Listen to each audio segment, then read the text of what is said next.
आइए हम प्रार्थना करते हैं। पवित्र हमारे जीवित और महान परमेश्वर पिता, स्वर्ग में विराजमान हमारे प्रभु, हम आपका धन्यवाद करते परमेश्वर पिता कि आप सारी सृष्टि के बनाने वाले परमेश्वर हो।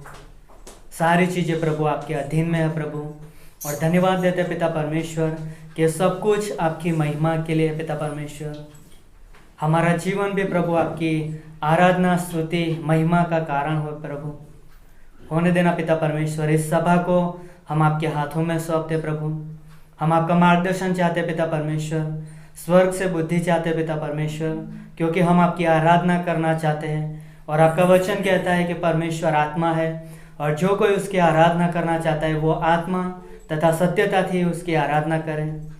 हाँ प्रभु, होने देना पिता परमेश्वर। हम अपने हृदयों में पिता परमेश्वर हम आपके स्वभाव को, जो सच्चा स्वभाव है, विश्वास योग्य है, उसको हम ऊंचा उठाएं, उसको हम धन्य कहें और आपको महिमा दे पिता परमेश्वर।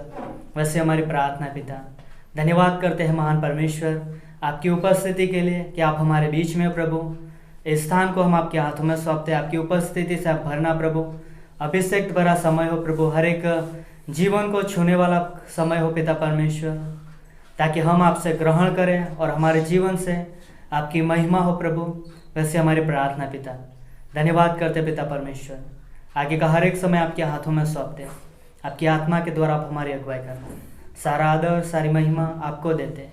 ये प्रार्थना यीशु मसीह के जीवित नाम से मांगते हैं, आमीन। आमीन। गीत गाएंगे, सदा मैं स्तुति करूंगा और सदा तुझे याद करूंगा। सदा मैं स्तुति करूंगा हालेलुया, सदा मैं सेवा करूंगा हालेलुया। मुझे बचाया प्रभु ने, सदा मैं स्तुति करूंगा, सदा मैं स्तुति करूंगा हालेलुया, सदा मैं सेवा करूंगा हालेलुया। मुझे बचाया प्रभु ने, सदा मैं स्तुति करूंगा। मुझे बचाने आया जब मैं गुनाहों में था, मुझे बचाने आया जब मैं गुनाहों में था। स्वर्ग को छोड़कर जगत में आया मुझे बचाने को, स्वर्ग को छोड़कर जगत में आया मुझे बचाने को। सदा मैं स्तुति करूंगा हालेलुया, सदा मैं सेवा करूंगा हालेलुया। मुझे बचाया प्रभु ने, सदा मैं स्तुति करूंगा। प्रेमी प्रभु यीशु, बचाया तूने मुझे। प्रेमी प्रभु यीशु, बचाया तूने मुझे। देता हूँ मैं सारा जीवन संपूर्ण आनंद से, देता हूँ मैं सारा जीवन संपूर्ण आनंद से। सदा मैं स्तुति करूंगा हालेलुया, सदा मैं सेवा करूंगा हालेलुया। मुझे बचाया प्रभु ने, सदा मैं स्तुति करूंगा। जो मैं निराशा में था, तूने मुझे आशा दे। जो मैं निराशा में था, तूने मुझे आशा दे। जगत में आया जीवन को दिया, पवित्र प्रेमी यीशु। जगत में आया जीवन को दिया पवित्र प्रेमी यीशु। सदा मैं स्तुति करूँगा हालेलुया, सदा मैं सेवा करूँगा हालेलुया। मुझे बचाया प्रभु ने, सदा मैं स्तुति करूँगा। अनादि परमेश्वर सच्चाई और जीवन है तू। अनादि परमेश्वर सच्चाई और जीवन है तू। स्तुति प्रशंसा करता रहूँगा तेरे आने समय तक। स्तुति प्रशंसा करता रहूँगा तेरे आने समय तक। सदा मैं स्तुति करूँगा हालेलुया, सदा मैं सेवा करूँगा हालेलुया। मुझे बचाया प्रभु ने, सदा मैं स्तुति करूँगा, सदा मैं स्तुति करूँगा। सच में परमेश्वर, तू स्वर्ग का राज छोड़ करके इस धरती पे आया पिता परमेश्वर। तू हमारी खातिर मनुष्य बना। तू प्रेमी परमेश्वर है, तू दयालु है, तू महान है पिता परमेश्वर। धन्यवाद देते हैं, इसलिए हम तेरे नाम को ऊंचा उठाते हैं, इसलिए हम तेरी महिमा तेरी स्तुति करते हैं, तेरे गीतों को गाते हैं प्रभु यीशु मसीह। धन्यवाद करते हैं, धन्यवाद देते हैं। इस गीत को गाएंगे, नारे लगाओ और गाओ रे, झंडा मसीह का फहराओ रे। नारे लगाओ रे गाओ रे, झंडा मसीह का फैलाओ रे। नारे लगाओ रे गाओ रे, झंडा मसीह का फैलाओ रे।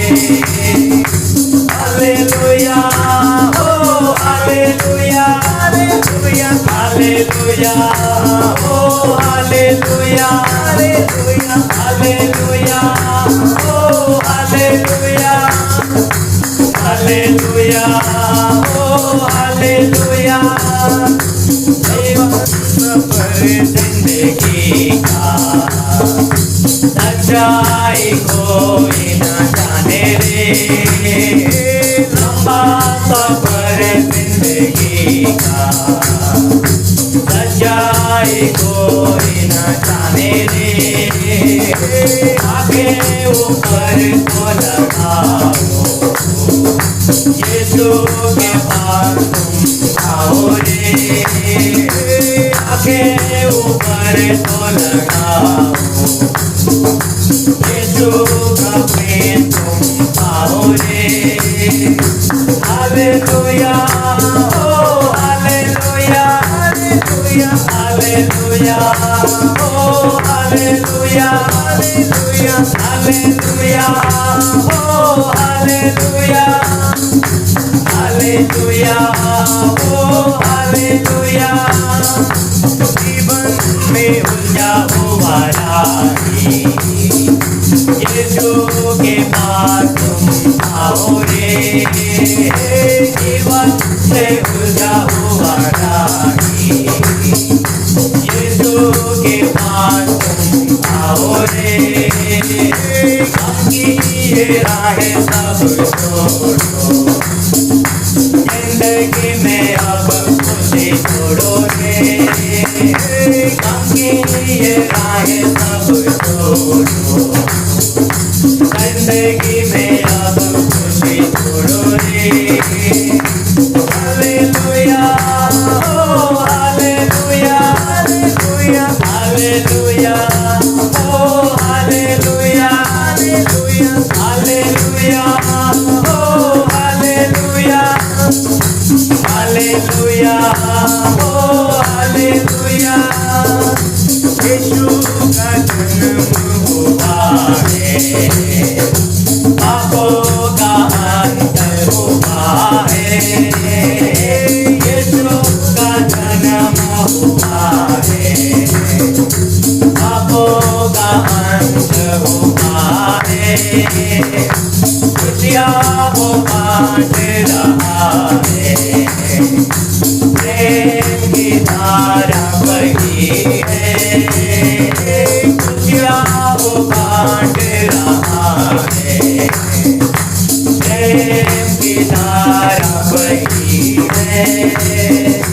हालेलुया, ओ हालेलुया, हालेलुया, हालेलुया, ओ हालेलुया, हालेलुया, ओ हालेलुया, हालेलुया, हालेलुया, ओ हालेलुया, हालेलुया, ओ हालेलुया, हालेलुया, ओ हालेलुया। और गीत गाएंगे परमेश्वर की आराधना स्तुति के लिए। योग्य केवल तो, योग्य केवल तू,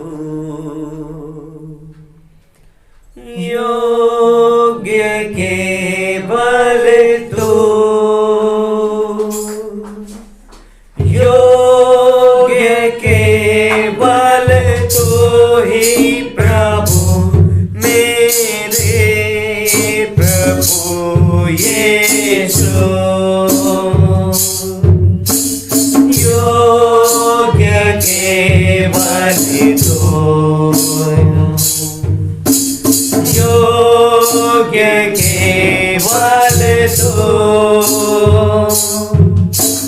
योग्य केवल तू ही प्रभु मेरे प्रभु यीशु,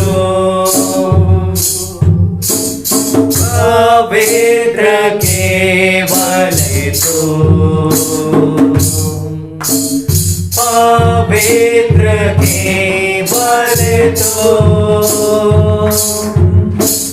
पवित्र केवल तू ही प्रभु मेरे प्रभु यीशु, आदर और महिमा हो तेरी, आदर और महिमा हो तेरी,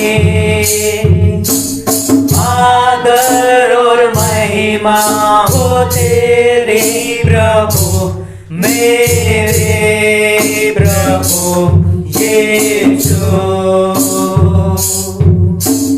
मेरा भरोसा है तू,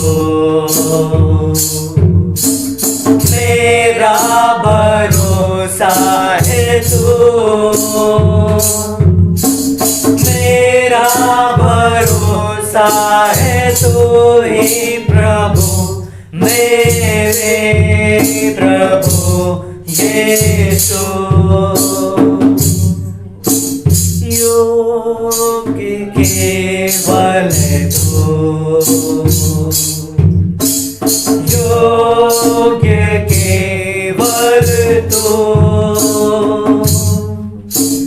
योग्य केवल तू ही प्रभु मेरे प्रभु यीशु, मेरे प्रभु यीशु, मेरे प्रभु यीशु। और गीत गाएंगे परमेश्वर की महिमा के लिए। तू मेरा शरण स्थान,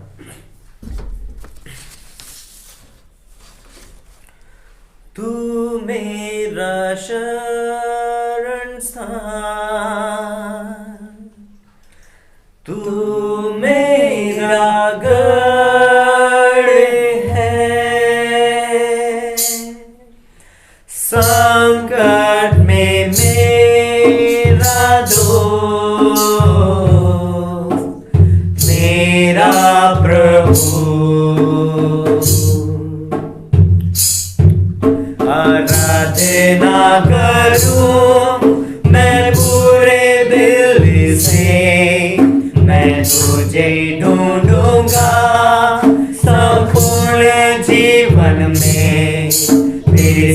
सेवा करूँगा मेरी सारी चीजों से। मैं हूँ यहाँ, मैं हूँ यहाँ प्रभु, मैं हूँ यहाँ प्रभु, मैं हूँ यहाँ प्रभु, मैं हूँ यहाँ।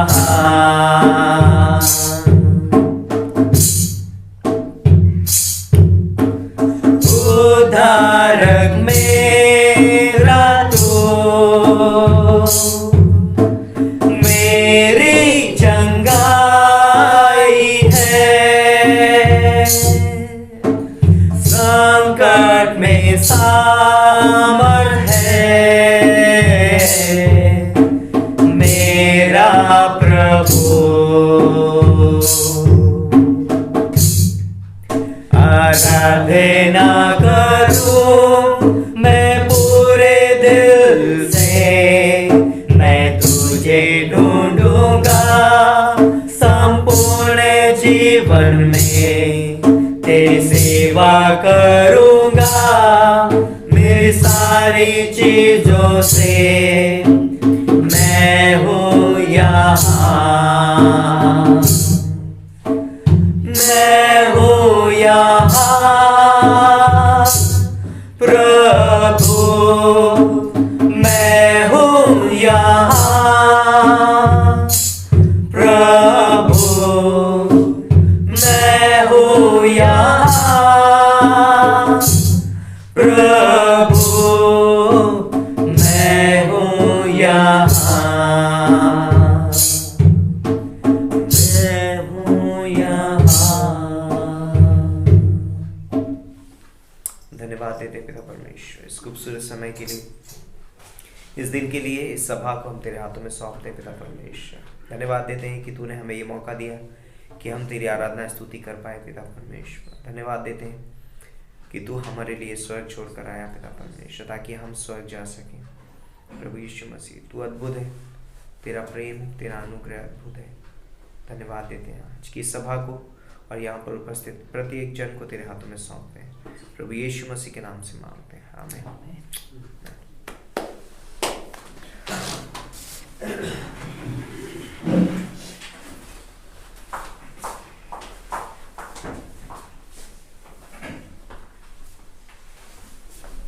ओके, क्या आप लोग ठीक है?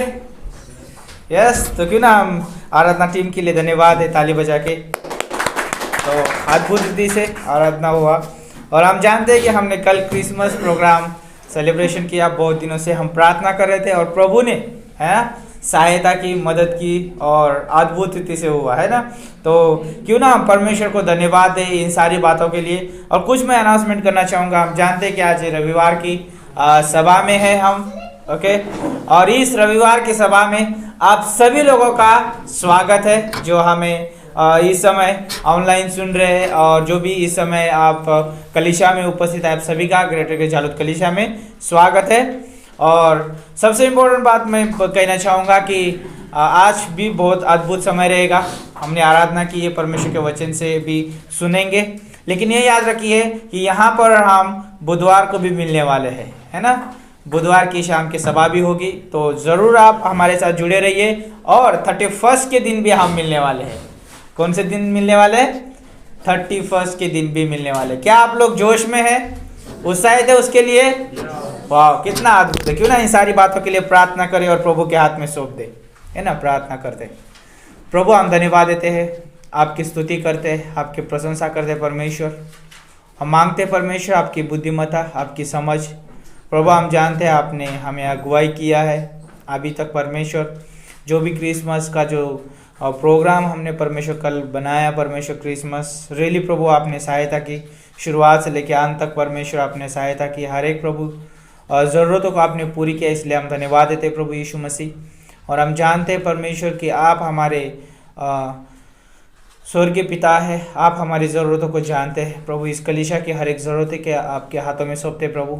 जो भी आज की सभा होगी, बुधवार की सभा और 31 की सभा परमेश्वर, उन सारी बातों में आपकी महिमा हो, आपके नाम को ऊँचा उठाया जाएगा परमेश्वर। धन्यवाद करते हैं। इस समय हम प्रार्थना करते हैं जो भी ओपनिंग संदेश होगा, मेन संदेश होगा, प्रभु यीशु मसीह हम दोनों दासों को आपके हाथों में सौंपते गॉड, सहायता करना, मदद करना और प्रभु यीशु मसीह आपके वचन से प्रोत्साहित करना। धन्यवाद करते हैं। आगे का समय आपके हाथों में सौंपते हैं। प्रार्थना प्रभु यीशु मसीह के नाम से हम मांगते हैं, आमीन। ओके, तो इस समय ऑफरिंग का समय है। तो ओके, तो कनु भाई का स्वागत करते हैं इस समय ऑफरिंग संदेश के लिए।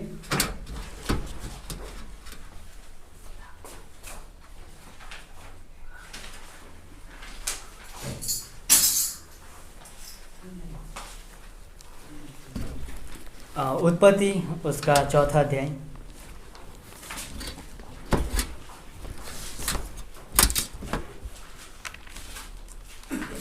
और वहाँ पर हम देखते हैं कि सुंदर वर्णन है ना। हाँ, उत्पत्ति उसका 4था अध्याय के अंदर कि वहाँ पर 2 भाई है ना। वो परमेश्वर के लिए दोनों भेंट लेके आते हैं ना। कैन भी भेंट लेके आता है और हाबिल भी भेंट लेके आते हैं।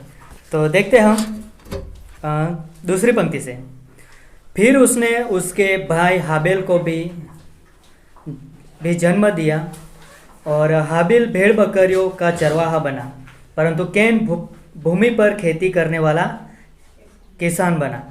कुछ दिनों के पश्चात कैन यहोवा के पास भूमि की उपज में से कुछ भेंट ले आया और हाबिल भी अपनी भेड़ बकरियों के कई एक पहलौठे बच्चे भेंट चढ़ाने ले आया और उसकी चर्बी भेंट चढ़ाई गई।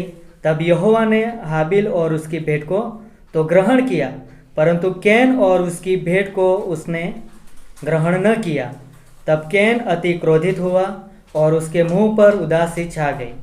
तो यहाँ पर हम देखते हैं कि भेंट के बारे में, और यहाँ पर कैन भी भेंट लेके आता है और हाबिल भी भेंट लेके आता है। तो दोनों की भेंट के अंदर कोई भी कमी कोई भी नहीं थी, है ना। कोई भी घटी नहीं थी, कोई भी कमी नहीं थी। लेकिन अब परमेश्वर कैसे चाहता है ना, वो जरूरी था कि परमेश्वर हमारे पास भेंट मांगता है तो वो किस तरीके से मांगता है ना। कैसे, मतलब उनका हृदय की चाह क्या है, वैसा जब हम उनके सामने अर्पण करते हैं तो मतलब कि परमेश्वर हमारी भेंटों को स्वीकार करता है।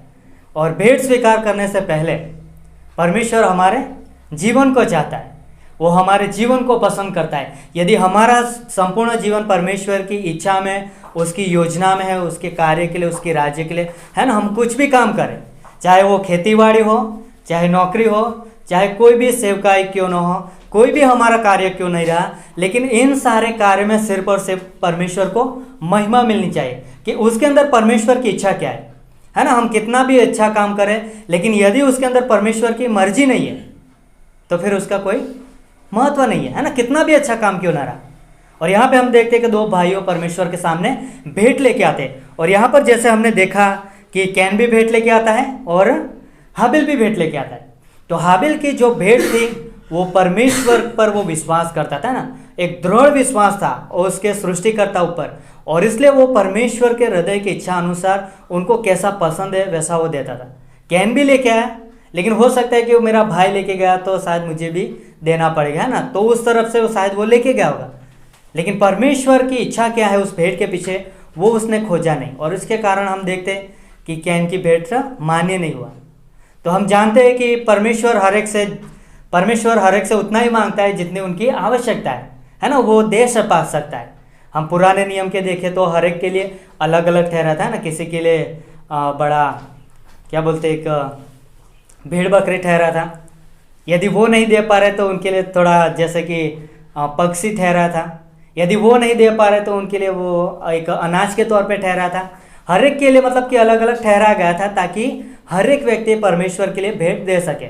और हम जानते हैं कि किसी ने कहा है कि यदि हमारे पास खाने के लिए रोटी का थोड़ा आधा टुकड़ा भी है तो अभी ये परमेश्वर के लिए देने के लिए हमारे पास कुछ है ना। और इसलिए मतलब कि हम जब अपनी भेंटों को परमेश्वर के सामने लेके आते हैं तो हमें याद रखना है कि परमेश्वर की मर्जी क्या है ना। परमेश्वर किस तरीके से चाहता है, मैं कैसे ये भेंट मैं देना चाहता हूँ परमेश्वर को, लेकिन उसकी इच्छा क्या है उस भेंट के पीछे, है ना, वो विश्वास के साथ हम परमेश्वर को देते हैं तो परमेश्वर ग्रहण करता है ना, उसे मान्य देता है और उसका प्रतिफल है। यदि वो भेंट यदि हमने मान सम्मान के लिए दिया या तो दिखाने के लिए दिया तो उसका प्रतिफल शायद हमें यहाँ पर मिल जाएगा लेकिन स्वर्ग में नहीं मिलेगा। तो इसलिए मतलब कि हमें याद रखते हैं कि जब हम अपने भेंटों को परमेश्वर के सामने लेके आते हैं तो विश्वास से लेके आए, परमेश्वर की मर्जी में लेके आए और उसकी आराधना और उसको आदर सम्मान करते हुए लेके आए, ताकि सारा आदर सारी महिमा परमेश्वर को ही मिले। आमीन। प्रार्थना करते हैं। धन्यवाद देते हमारे जीवित और महान परमेश्वर पिता, इस समय के लिए प्रभु, आज के इस समय को हम आपके हाथों में सौंपते हैं। जो भी भेंट का समय है उसको आप आशीषित करना प्रभु, हमारे हर एक के हृदय को छूना प्रभु, तैयार करना ताकि हम हृदय से विश्वास के साथ कदम बढ़ाए प्रभु, जिसमें आपकी महिमा हो प्रभु। धन्यवाद देते, आगे का हर एक समय आपके हाथों में सौंपते हैं। ये प्रार्थना यीशु मसीह के नाम से मांगते हैं, आमीन।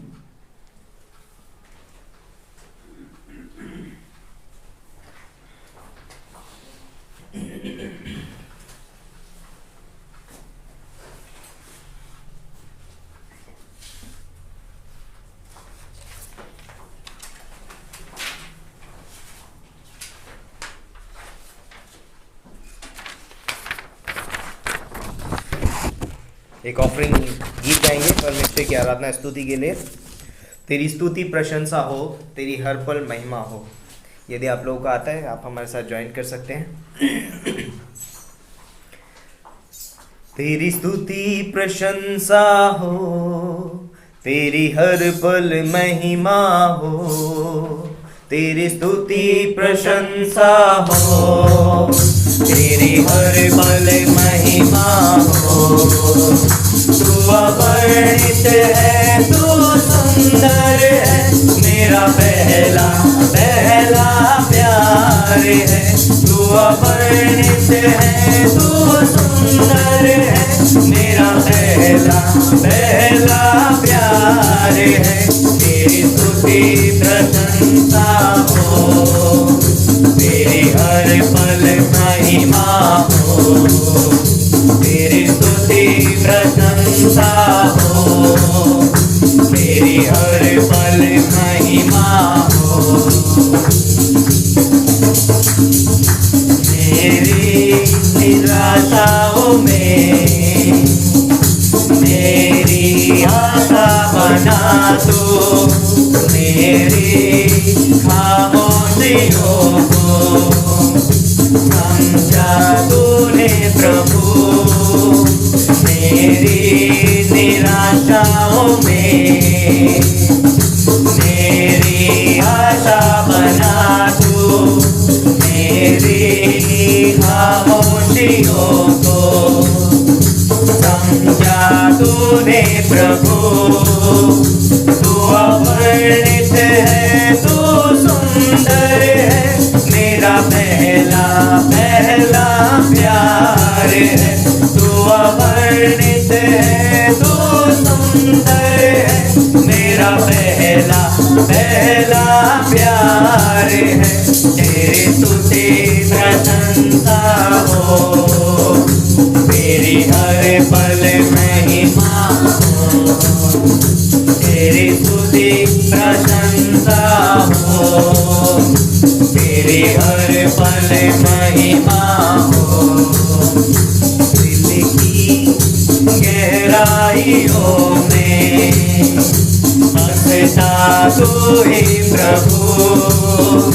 तेरी इच्छाओं को मैं पूरा करता चलूं।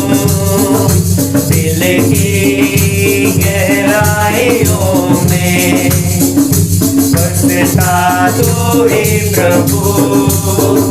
तेरी इच्छाओं को मैं पूरा करता चलूं।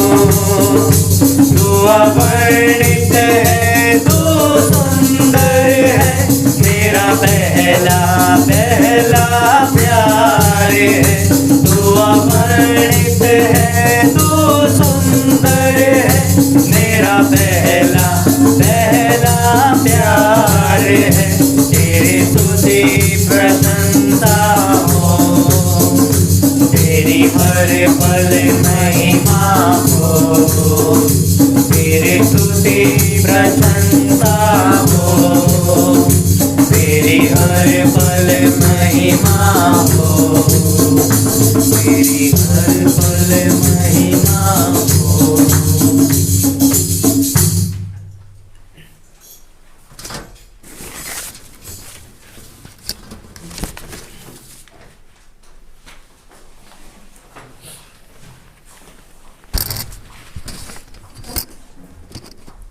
Praise the Lord, hallelujah. तो यस, हम प्रभु में आनंदित हैं और भले से परिस्थिति कैसी भी हो, लेकिन हम प्रभु में आनंदित हैं। ओके, तो यूहन्ना का 3 अध्याय और उसकी 16वीं पंक्ति और यूहन्ना का 1 अध्याय और उसकी 14वीं पंक्ति, ये 2 पंक्तियां हम पढ़ेंगे और उसके बाद हम वचन संदेश में जाएंगे। यूहन्ना की किताब उसका 3 अध्याय और उसकी 16वीं पंक्ति। शायद सभी को, यदि किसी को मुँह ज़बानी याद है, यूहन्ना 3:16, क्योंकि परमेश्वर ने जगत से ऐसा प्रेम किया कि उसने अपना इकलौता पुत्र दे दिया ताकि जो कोई इस पर विश्वास करे वो नाश ना हो परंतु अनंत जीवन पाए। क्यों ना हम खड़े हो जाएं और इस पंक्ति को, ये 2 पंक्तियां पढ़ें और उसके बाद हम अपने स्थानों पर बैठेंगे, परमेश्वर के वचन को आदर देंगे। यूहन्ना 3:16, ज़ोर से पढ़िए सब लोग एक साथ, ध्यान से। स्टार्ट, 1 2 3। क्योंकि परमेश्वर ने जगत से ऐसा प्रेम रखा कि उसने अपना इकलौता पुत्र दे दिया ताकि जो कोई उस पर विश्वास करे वो नाश ना हो परंतु अनंत जीवन पाए। यूहन्ना की किताब उसका 1 अध्याय और उसकी 14वीं पंक्ति।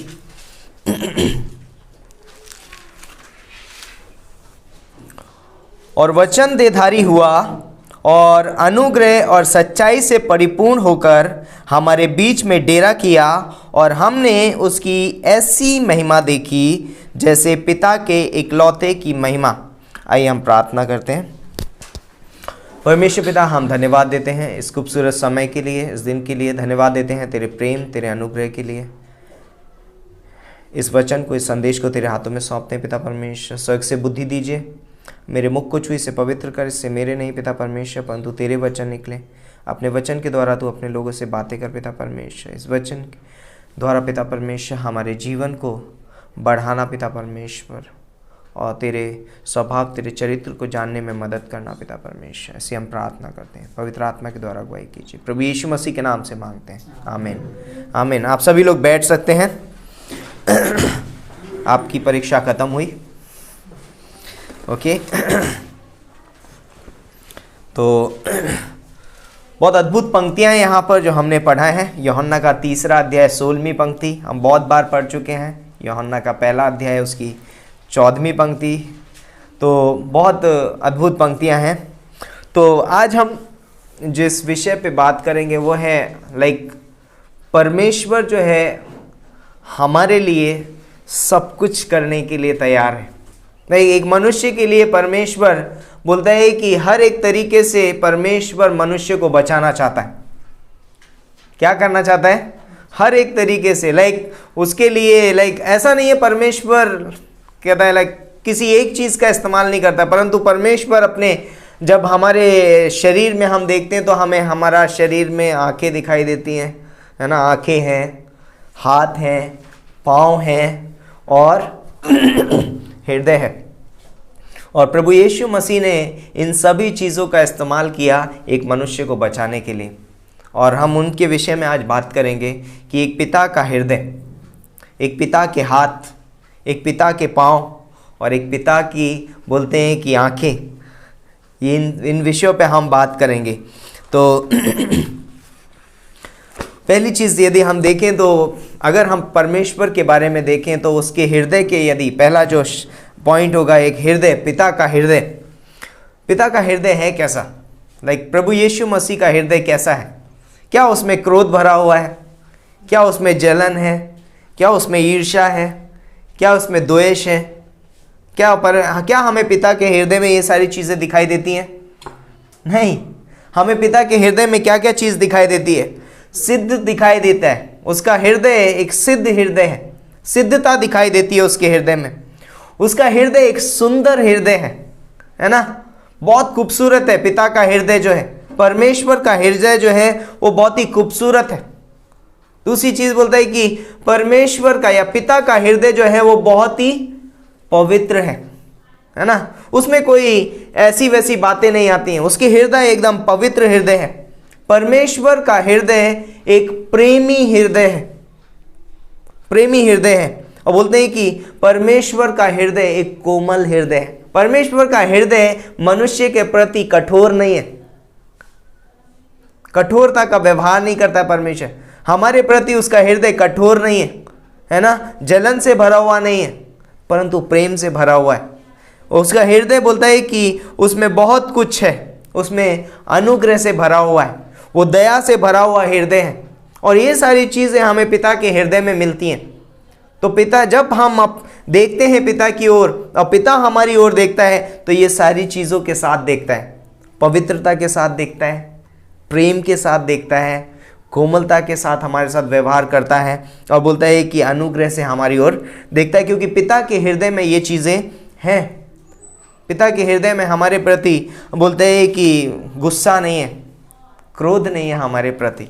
यस, एक समय पे था, लेकिन बोलता है कि हमारे प्रति भी नहीं था, वो पाप के प्रति था, है ना। हम क्रोध की संतान थे, हमारे अंदर क्रोध था, हम पाप में जीवन जी रहे थे, हम अलग तरीके से जीवन जी रहे थे, हम गलत मार्ग पे थे। लेकिन पिता का हृदय हमारी ओर कैसे था? एक प्रेमी हमारी ओर, बोलता है कि वो प्रेम से भरा हुआ उसका हृदय थे। ये मायने नहीं रखता कि आप किस तरीके के व्यक्ति हैं, आप कितने बड़े पापी हैं, आप कितने बड़े धोखेबाज हैं, आपने क्या क्या किया है अपनी लाइफ में, ये कुछ भी मायने नहीं रखता परमेश्वर के हृदय के सामने।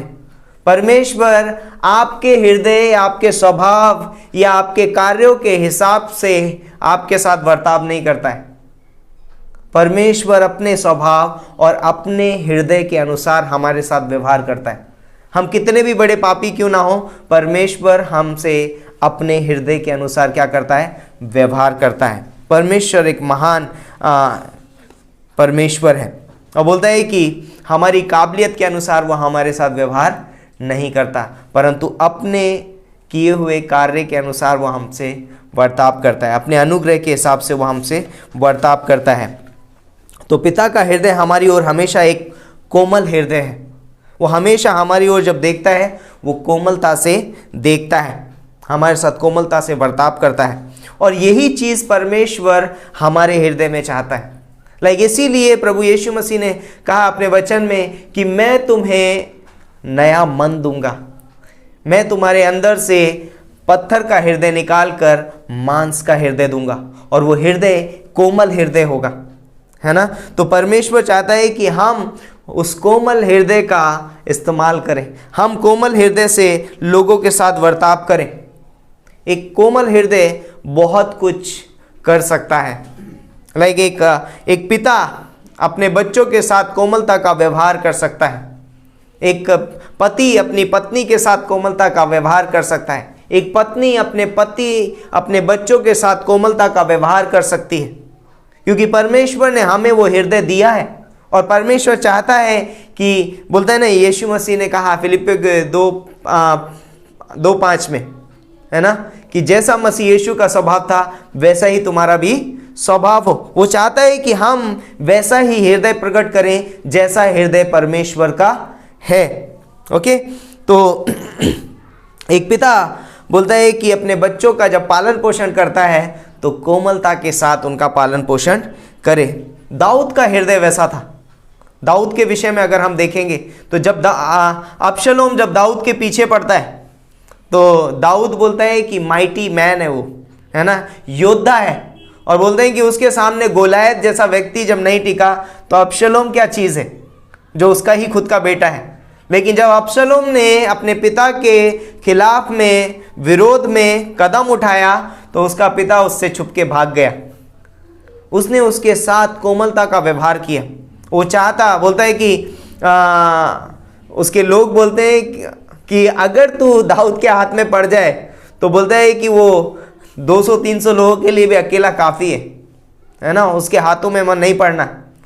बहुत खतरनाक व्यक्ति है दाऊद, मीन्स एक तरीके से बहुत बेहतरीन योद्धा है, लेकिन वो अपने बच्चे के साथ कैसा व्यवहार करता है?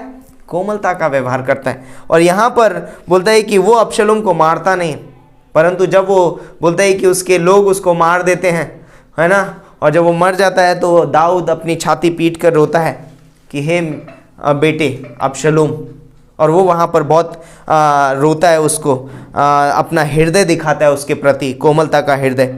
एक पिता का हृदय एक बलिदानी हृदय है। एक पिता का हृदय कैसा है? बलिदानी हृदय है। परमेश्वर का हृदय कैसा है? बलिदानी है। इसीलिए तो यूहन्ना 3:16 जो हमने पढ़ा कि परमेश्वर ने जगत से ऐसा प्रेम किया कि उसने अपना इकलौता पुत्र दे दिया। वो देने वाला परमेश्वर है, वो बलिदान देता है। यीशु मसीह क्रूस पर मर गया, क्यों?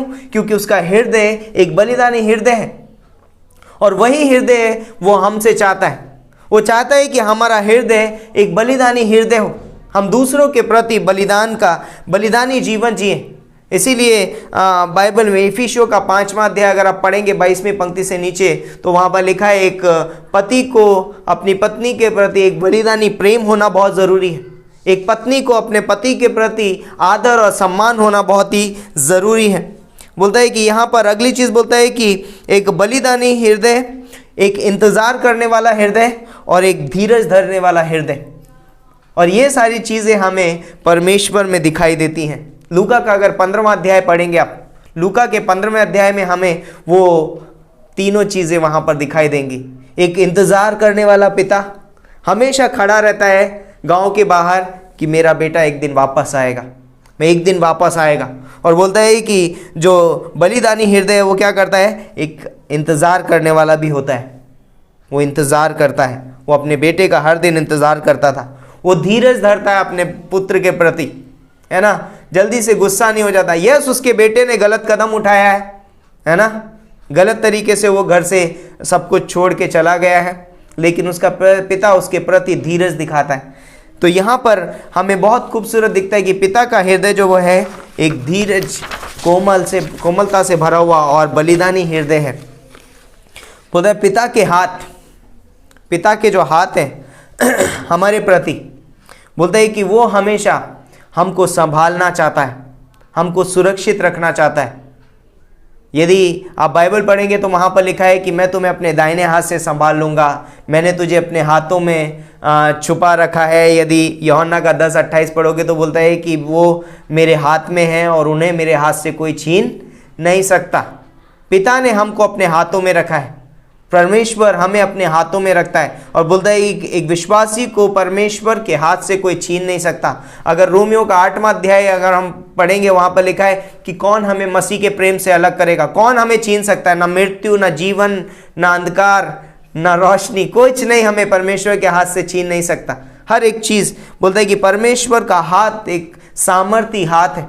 और इसी तरीके से संसार में भी अगर देखें तो परमेश्वर चाहता है एक पिता अपने बच्चों का लिए एक सुरक्षा का कारण बनता है ना, सुरक्षित रखता है। तो यीशु मसीह के हाथों में एक विश्वासी कैसा है? सुरक्षित है। सिर्फ हमेशा, एक समय के लिए नहीं, परंतु हमेशा के लिए सुरक्षित है, अनंत काल के लिए उसके हाथों में हमें अनंत काल की सुरक्षा मिलती है। उसकी आंखें, पिता की आंखें, एक पिता की आंख हमेशा अपने बच्चों की ओर लगी रहती है।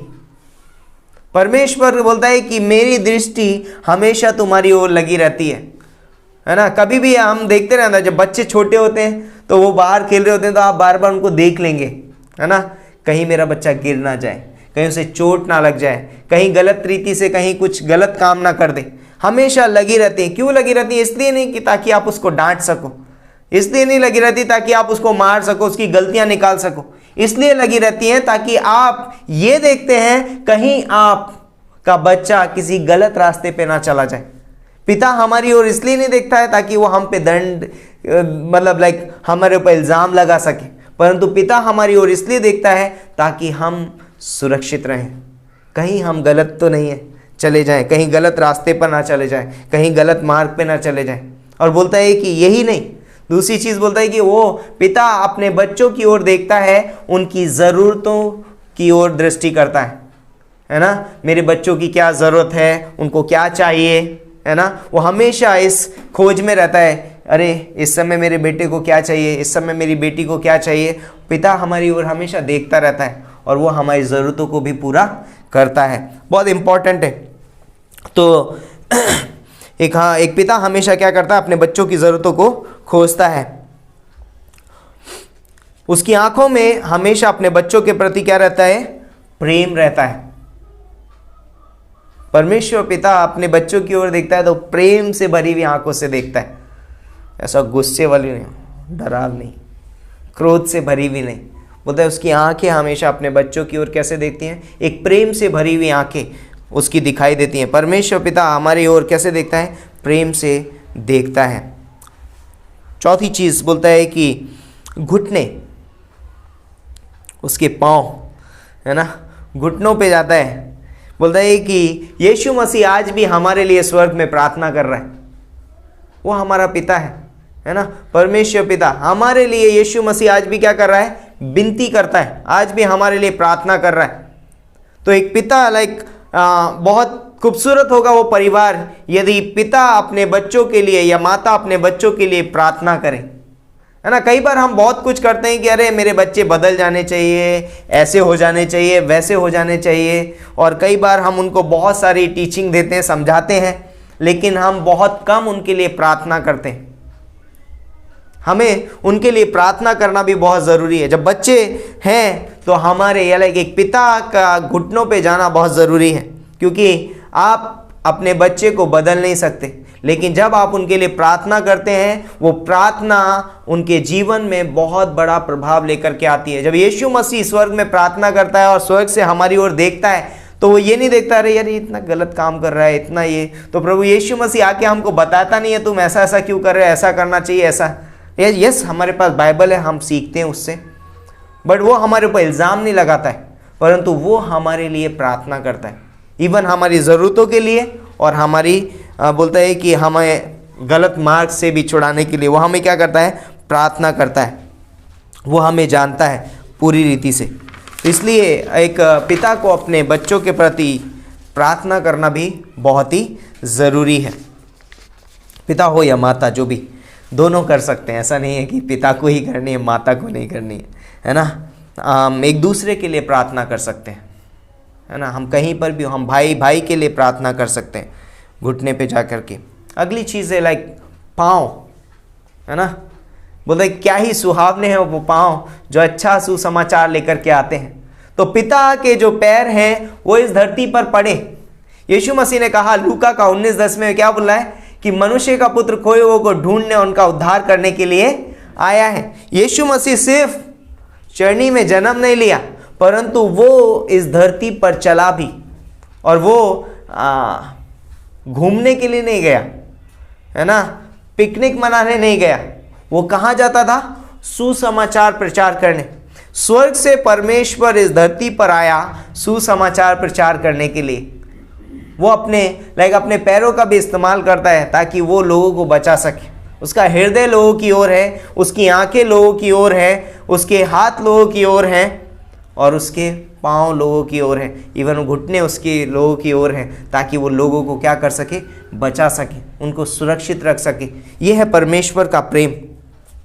तो बोलते हैं कि ये सारी चीज़ें करने के लिए हमें एक चीज़ की ज़रूरत है। हम सुसमाचार प्रचार करना हो, प्रार्थना करनी हो, या हमें लोगों की सहायता मदद करनी हो हाथों से, है ना। हो सकता है कि हमें लोगों को प्रेम की नज़र से देखना है। इन सब चीज़ों के लिए हमें एक चीज़ की ज़रूरत है, वो है ग्रेस ऑफ गॉड, परमेश्वर के अनुग्रह की ज़रूरत है। और बिना परमेश्वर के अनुग्रह के हम ये चीज़ें नहीं कर सकते, क्योंकि परमेश्वर जो भी कुछ करता है अनुग्रह से करता है। हम जिस चीज़ के लायक नहीं थे वो परमेश्वर ने हमारे लिए किया।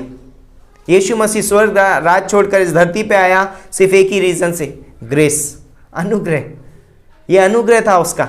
हम इस लायक नहीं थे, हमारे लिए कौन आना चाहिए, कोई नहीं आना चाहिए, क्योंकि हम पापी थे, हम पाप में अपना जीवन व्यतीत कर रहे थे। लेकिन प्रभु यीशु मसीह अनुग्रह की वजह से इस धरती पर स्वर्ग का राज छोड़ करके आया हमारे लिए। वो अनुग्रह बोलता है कि आप यदि आप अपने परिवार को चलाना चाहते हैं, यदि अपने परिवार की अगुवाई करना चाहते हैं, बिना अनुग्रह के नहीं कर सकते।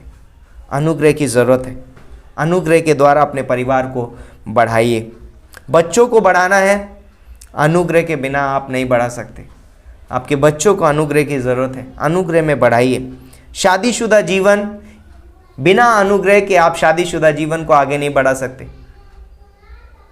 अनुग्रह, एक दूसरे को अनुग्रह देना बहुत ही ज़रूरी है। एज अ हस्बैंड वाइफ एक दूसरे को अनुग्रह देना ज़रूरी है। सेविकाई में भी, सेविकाई भी बिना अनुग्रह के नहीं चलती। एक दूसरे को अनुग्रह देना बहुत ही ज़रूरी है। हर एक को अनुग्रह की ज़रूरत है। एक अगुवापन बिना अनुग्रह के नहीं चल सकता। अनुग्रह के बिना एक अगुवा नहीं रह सकता। हर एक अगुवे को भी अनुग्रह की ज़रूरत है, क्योंकि परमेश्वर हमारे साथ अनुग्रह के साथ व्यवहार करता है और इसीलिए वो चाहता है कि हम भी एक दूसरे के साथ अनुग्रह का व्यवहार करें। और अनुग्रह, कुछ चीज़ें जो अनुग्रह नहीं करता है, कुछ चीज़ें हैं जो अनुग्रह नहीं करता है। नंबर 1, अनुग्रह दोष नहीं लगाता है। अनुग्रह क्या नहीं करता है? दोष नहीं लगाता है। अरे ये ऐसा है, ये ऐसा होना चाहिए था, इसे ऐसा करना चाहिए था, इस तरीके से होना चाहिए था। अनुग्रह दोष नहीं लगाता है। अनुग्रह बोलता है कि हमें कभी भी शिकायत नहीं करता है। अनुग्रह कभी शिकायत नहीं करता है, कि कोई शिकायत नहीं करता, अरे मुझे ऐसा है, मुझे वैसा है ना, ऐसा मैं ऐसा नहीं कर पाऊँगा, ऐसा नहीं हो पाएगा। शिकायत नहीं करता है। वो करता है, बोलता है अनुग्रह कर हर एक चीज़ में शिकायत नहीं करता है। तीसरी चीज़ बोलता है कि अनुग्रह कभी तुलना नहीं करता है। तुलना नहीं करता है अनुग्रह कभी भी। अनुग्रह कभी नीचा नहीं गिराता है या दूसरों को कभी नीचा नहीं देखता है ना। अनुग्रह कभी किसी को नीचा नहीं गिराता है। कुछ बातें जो अनुग्रह करता है वो है, बोलता है कि अनुग्रह हमें उद्धार देता है। अनुग्रह हमारा उद्धार, अनुग्रह के द्वारा हमारा उद्धार हुआ है। इफिसियों के 2:8 में लिखा है कि विश्वास के द्वारा अनुग्रह से तुम्हारा उद्धार हुआ है। अनुग्रह हमें यीशु मसीह जैसा देखने में मदद करता है ना। अनुग्रह हमें यीशु मसीह जैसा बनाता है। अनुग्रह हमें उठाता है। जब हम गिर जाते हैं, अनुग्रह है जो हमें उठाता है। अनुग्रह है जो हमें छुड़ाता है। अनुग्रह है जो हमें छुड़ाता है। अनुग्रह है जो हमें संभालता है। अनुग्रह हमें सिद्ध बनाता है। हम लोग अपने कार्यों के द्वारा सिद्ध नहीं बन सकते, लेकिन अनुग्रह, परमेश्वर के अनुग्रह से हम सिद्ध बनते हैं। तो अनुग्रह जो है, यीशु मसीह जो है, अगर हम यीशु मसीह की ओर देखेंगे तो हम उससे अनुग्रह सीख सकते हैं। एक ही व्यक्ति है इस दुनिया में जिससे हम अनुग्रह सीख सकते हैं। उसके जीवन में अनुग्रह की भरपाई थी, है ना। अगर हम लोगों की ओर देखेंगे, हम कई बार हो सकता है हम ठोकर खा सकते हैं, क्योंकि यदि मुझे अनुग्रह सीखना है, यदि मुझे अनुग्रह देखना है, तो मुझे प्रभु यीशु मसीह की ओर देखना पड़ेगा और यीशु मसीह से मुझे सीखना है कि अनुग्रह कैसे दिया जाता है या अनुग्रह में कैसे जिया जाता है, क्योंकि वो इस दुनिया में सबसे ज़्यादा अनुग्रह में जीने वाला व्यक्ति है। और अगली चीज़ बोलता है कि अगर हम परमेश्वर के अनुग्रह को ग्रहण नहीं करेंगे हमारे जीवन में, तो हम दूसरे को दे भी नहीं पाएंगे। हमें उससे सीखना है अनुग्रह कैसे दिया जाता है, कैसे किया जाता है, अनुग्रह में कैसे जिया जाता है, और वही अनुग्रह हमें अपने जीवन में ग्रहण भी करना है।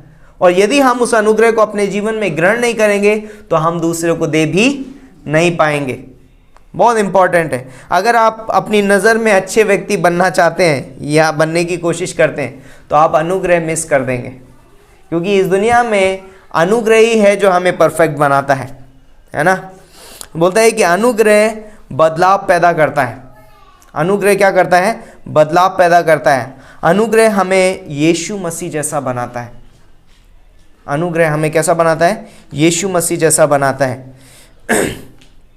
बोलते हैं, पास्टर शिबेली ने एक बार बोला था कि फ्राइडे मीटिंग में, कि यीशु मसीह ने अपने सेविकाई में, अपने जीवन में अनुग्रह शब्द का इस्तेमाल नहीं किया। उसने कभी अनुग्रह शब्द बोला नहीं अपने मुंह से, लेकिन उसने अनुग्रह दिखाया, जी करके दिखाया। जैसा अनुग्रह हो, कैसे हमें पता चलेगा? बोलते हैं यीशु मसीह ने कभी मुंह से नहीं बोला अनुग्रह शब्द, लेकिन उसने अनुग्रह शब्द का इस्तेमाल करके दिखाया। अनुग्रह बोलता है उसके जीवन से अनुग्रह दिखाई देता था।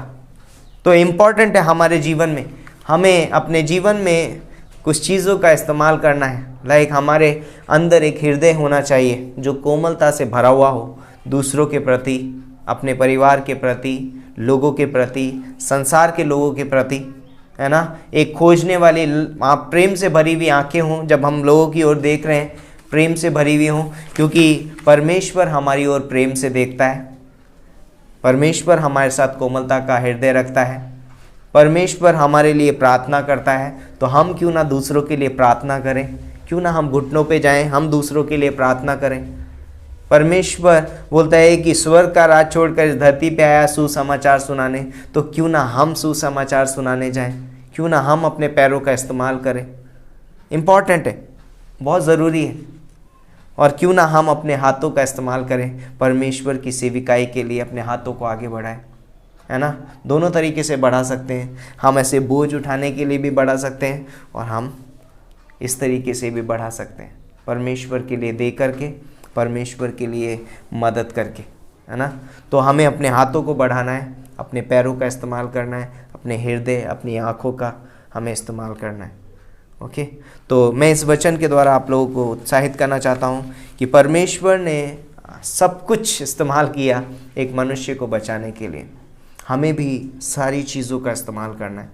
मेरे पैर परमेश्वर की महिमा का कारण बनना चाहिए, मेरे हाथ परमेश्वर की महिमा के लिए इस्तेमाल हो, मेरी आंखें, मेरा हृदय और मेरे शब्द, है ना, मेरे घुटने परमेश्वर की महिमा के लिए इस्तेमाल हो।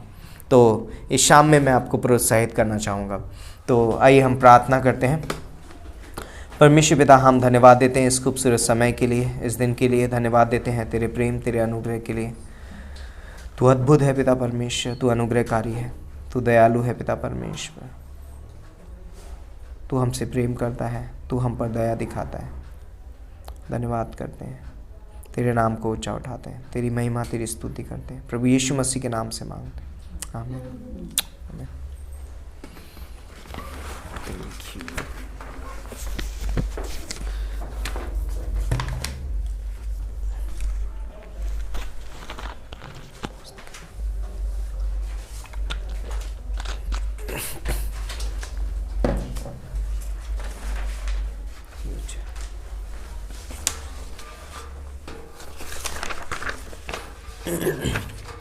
आइए हम सब लोग अपने स्थानों पे खड़े हो जाएंगे और परमेश्वर की आराधना स्तुति करेंगे।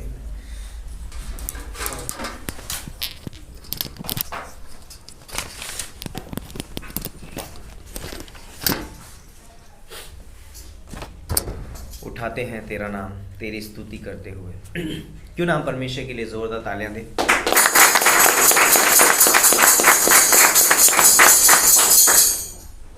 उठाते हैं तेरा नाम, तेरी स्तुति करते हुए, घुटनों पर हम आकर करते हैं तुझसे प्रार्थना, मिलकर हम गाए प्रभु की स्तुति हो,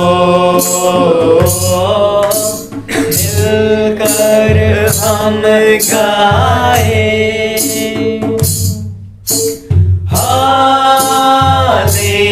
हालेलुया, हालेलुया, हालेलुया,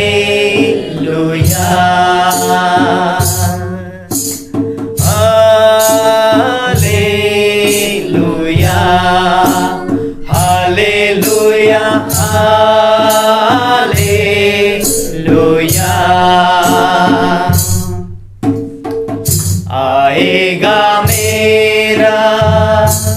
यीशु हमें लेने एक दिन जाएंगे हम उसके संग, जहाँ पर होगा अनंत जीवन। मिलकर हम गाए प्रभु की स्तुति हो, मिलकर हम गाए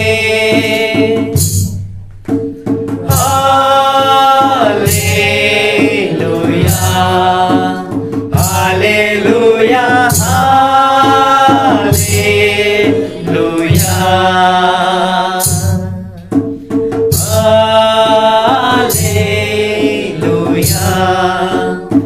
हालेलुया,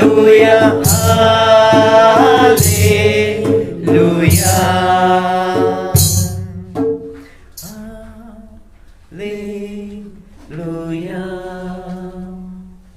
हालेलुया, हालेलुया।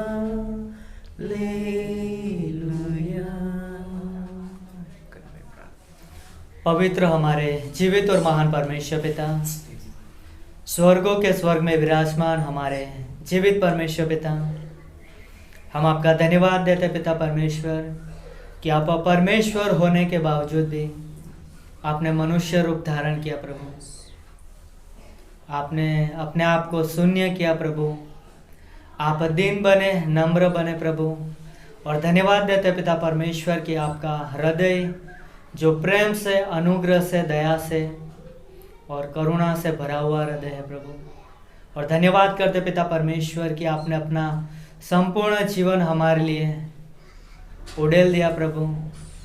आप मनुष्य बने, हमारे लिए इस धरती पर आप चले फिरे ताकि आप लोगों को ढूंढ निकाले, उन्हें बचा सके। उनकी जो ज़रूरत है पिता परमेश्वर वो आप पूरा करें प्रभु। और धन्यवाद देते हैं पिता परमेश्वर कि मनुष्य की सबसे बड़ी ज़रूरत थी उद्धार। हाँ प्रभु, आपके साथ मेल मिलाप की, संगति की प्रभु। और धन्यवाद हो यीशु मसीह कि आपने उस बलिदान के द्वारा अपने उद्धार का मार्ग खोला। हम आपका धन्यवाद देते प्रभु आपके अद्भुत हृदय के लिए प्रभु जो मनुष्य के प्रति है। धन्यवाद देते पिता परमेश्वर। फिर से एक बार इस कलीसिया को हम आपके हाथों में सौंपते हैं प्रभु। हम सब लोग आपके स्वभाव में दिन प्रतिदिन बढ़ते जाए प्रभु। हाँ प्रभु यीशु मसीह, आप सर्वश्रेष्ठ हमारे लिए एक नमूना हो प्रभु। होने देना पिता परमेश्वर, आज के वचन के अनुसार उस पर हम चले प्रभु, उस पर हम सोच विचार करें, मनन करें प्रभु। और हमारा जीवन सिर्फ और सिर्फ आपकी महिमा का कारण बने प्रभु। वैसे हमारी प्रार्थना पिता। धन्यवाद देते हैं महान परमेश्वर पिता आपके अनुग्रह के लिए, आपकी दया के लिए प्रभु। धन्यवाद देते हैं। इस कलीसिया को आपके हाथों में सौंपते हैं। हर एक लगने वाली जरूरतों को पूरा करना प्रभु, हर एक के साथ संग रहना पिता परमेश्वर। और होने देना पिता परमेश्वर, इस कलीसिया के द्वारा आपका उद्देश्य पूरा हो, वैसे हमारी प्रार्थना। धन्यवाद देते हैं। आगे का हर एक समय आपके हाथों में सौंपते हैं। ये प्रार्थना यीशु मसीह के नाम से मांगते हैं, आमीन।